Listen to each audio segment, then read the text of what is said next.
Hey guys, and welcome back to the anime portion of the Drawing Blankschannel channel. Don't forget to like, comment, and subscribe. We have Facebook, Instagram, and Twitter that you can go and check out. This is Black Clover, episode 33. Thank you! Thank you! I'm gonna say the whole thing, get to the very end, and he's gonna fucking jump in. Like my part. Yeah, it's only funny when I do it. You just look like an idiot.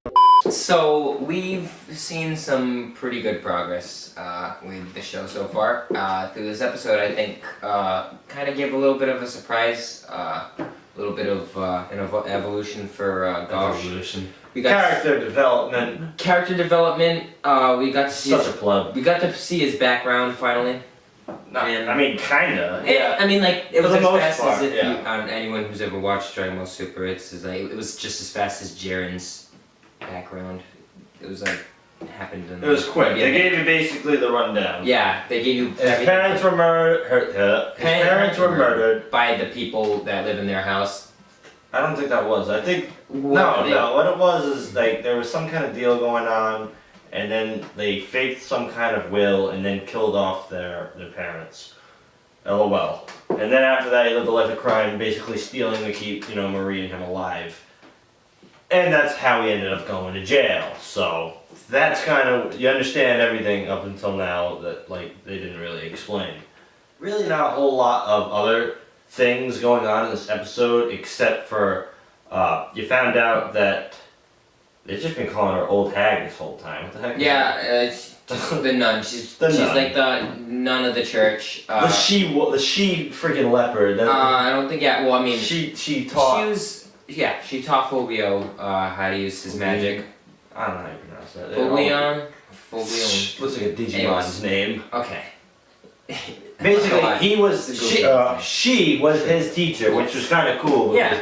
So you understand that, like, I don't know what you understand. You just find out that she's apparently like super powerful, and even though you really didn't see that coming, honestly. I mean, it happened in the last episode before this, so you end up seeing it happening, but. Like, what?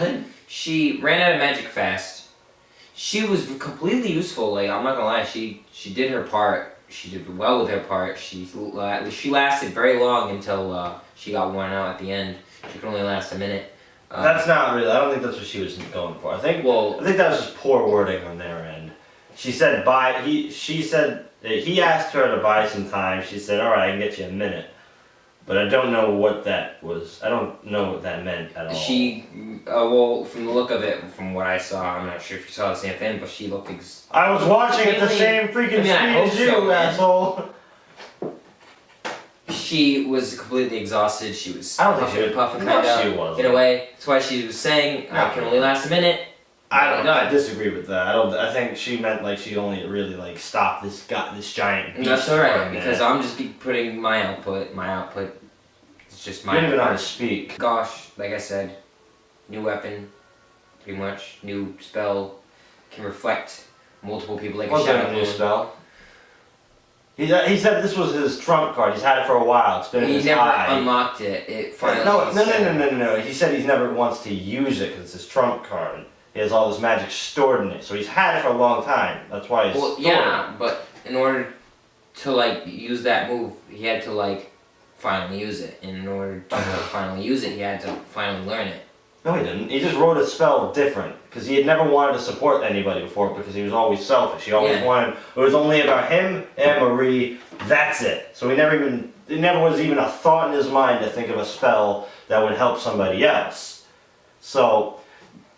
The eye has been there for a while. The spell is new. The eye is probably just a magical enhancer. Yeah, it's weird because obviously it's obvious we didn't see that eye coming.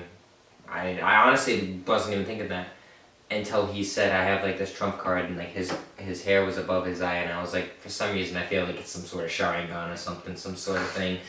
And it ended up being something. It was kind of cool, I guess, like around his eye. That was cool. I think it's cool that he's a mirror in his eyes. And he said, and he had, he was like, asked to look into my eye, and when Asta looked into his eye, pretty much did the same thing as a shadow clone, which is pretty cool. And I liked how.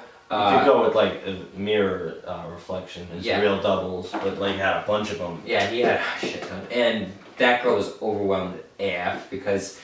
Not only was... Well, you had basically that one power that Asta had that was like magically charged by It was magic. what's his face, gosh, which they have not really explained very well here. They should at some point because it makes like not a lot of sense, but it does at the same time. Like only in times of need, like when somebody that he's close to like wants to help. Like I don't, and then like. It like gains. It doesn't really. It seems kind of loosey goosey to me. No, It doesn't, I don't really get the rules behind it. Yeah, I'd like to know. I'd like them to say it out loud for me. I'm sure they'll have to eventually say something because I feel with this show it's gonna be a very long time before it ends its first season. Gosh, it looks at it as like there's something shining there. Like he doesn't notice his book's drawing the sword out. So like he obviously has no like power to make it happen himself. So this guy's just wielding swords that are just coming out of this book like left and right, pulling shit out. So I'd like an explanation on that at least. I mean, we saw that happen. The biggest part of this episode was you met the leader of the Midnight Sun. Yes. Why are you recapping? You watched the episode. And back to what you said, with this guy, the leader of the Sun. The leader of the Midnight Sun. You finally get to see his face. I think it's lips. It's spelled like L-I-C-H-T. Yeah, that's why I said it wasn't. I don't. Yeah. Leader of the Midnight. So this guy's got like light magic. Everything's at the speed of light, which is absolutely crazy to me. This episode is just kind of loose with the rules a little bit here. I think they just want to speed things along towards like the story, because if things are as fast, because if he's shooting these things at the speed of light, because obviously what's his face who got hit in the arm and leg conveniently, he didn't see them coming. Yeah, gosh, he didn't see him coming, and then he was on the ground. But like Granny Sheila jumped in front of them before of things that were going at the speed of light. Yeah. Let me tell you how convenient. Okay, well, let me tell you how when they hit her, she was. She was looked like Neji. Looked like Neji, dude. You got fucked up, dude. That is. So basically, that doesn't matter. We don't give a shit right now. So you met him. He's looking like this all-powerful being. He had his friend. He saved the professor chick, who was strangely really sexual this time around. Or maybe I didn't notice. No comment for her, because she's really weird. So, really. But this guy looks like the bee's fucking knees, and he's got a 4-leaf clover, a book. Yeah. Yes. So like what if this is the hero from the very beginning that killed the demon? Like this is him, or like that would be. Maybe wait a minute. Died, got hit his head or something, was brought back to life by a necromancer, and that's why he's evil. Or it's the same exact book, and he's using this because I'm pretty sure you were kind of right in a way, because that magic that he was using was very similar to the magic. Exactly. Yeah. Very similar, but it could just be the same book, just a different gen. Like he's using the same spells as the Magic Knight. Exactly.